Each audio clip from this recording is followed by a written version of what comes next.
Milwaukee Bucks guard Sterling Brown sued the city of Milwaukee and its police department on Wednesday, Manila time, saying officers' use of a stun gun during his arrest for a parking violation constitutes excessive force and that they targeted him because he is black.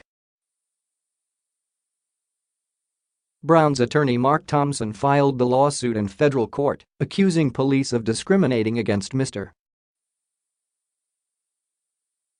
Brown on the basis of his race. The lawsuit alleges officers involved in his arrest used their incident report to try to reframe what happened to give the impression Brown was resisted and obstructed them.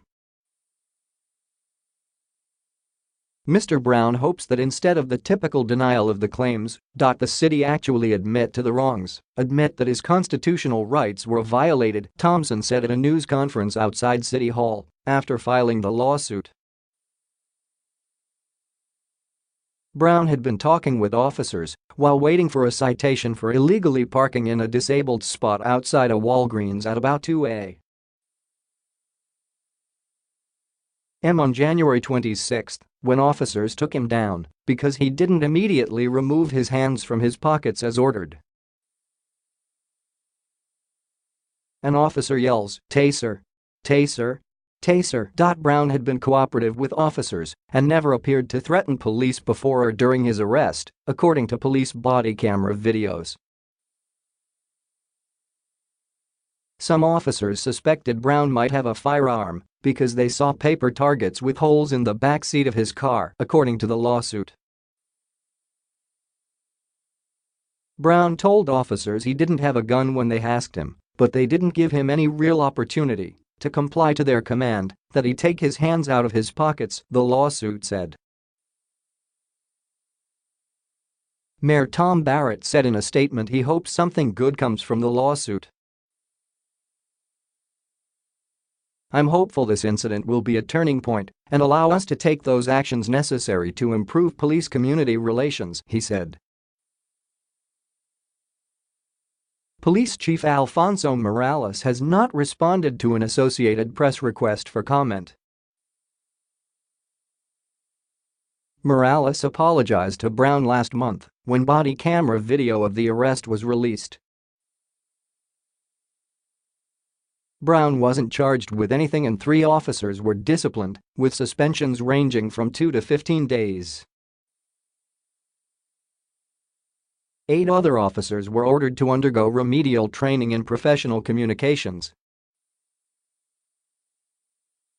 A group of officers discussing the arrest shortly after it happened talked about trying to protect themselves from possible backlash over their confrontation with an NBA player and synchronized their stories concerning what took place in the parking lot, the lawsuit said. Some of the details from their report made it into Morales' written complaint about the officers' actions, according to the lawsuit, with the chief saying Brown refused to comply with a directive to remove his hands from his pockets and became resistive towards officers. One officer reacted to the arrest with glee, according to the lawsuit, which showed screenshots of him going on Twitter to mock Brown. "Nice meeting Sterling Brown of the Milwaukee Bucks at work this morning. LOL number for dear," one tweet read, referencing a slogan used to cheer on the Bucks at games.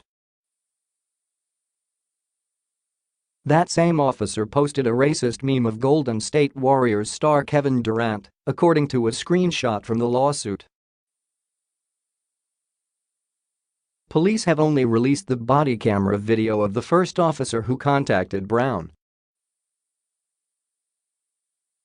But additional body camera and squad car videos showed the moments after officers used a stun gun on him. In one, Brown is on the ground and handcuffed when an officer puts one of his boots on Brown's ankle, holding it there. Brown doesn't mention being in any discomfort, but he questions the officer's actions. "Come on man, you're stepping on my ankle for what?" Brown said. In response, the officer said he was trying to prevent Brown from kicking anyone. Other videos showed an officer talking with 2 colleagues seating in a squad car. They talked about how they could be perceived as racist for arresting a black Bucks player, with one saying, "If anything goes wrong, it is going to be you. The Milwaukee Police Department is all racist, blah, blah, blah." Brown told the Journal Sentinel in an interview last month that he gave in when police used a stun gun and that he didn't do anything to resist because he didn't want officers to pull out their guns. "I was just being smart. I just wanted to get out of the situation and get home," he said. The lawsuit adds to a long list of litigation against the police department alleging officer misconduct in recent years. A pending lawsuit from the American Civil Liberties Union in Wisconsin accusing the department of targeting Black and Latino residents to stop and question them without cause. The city is in settlement talks with the ACLU. Last year, Milwaukee paid $2.3 million to settle a lawsuit over the death of Donter Hamilton, a mentally ill black man fatally shot by a police officer after the officer roused him from a park bench downtown.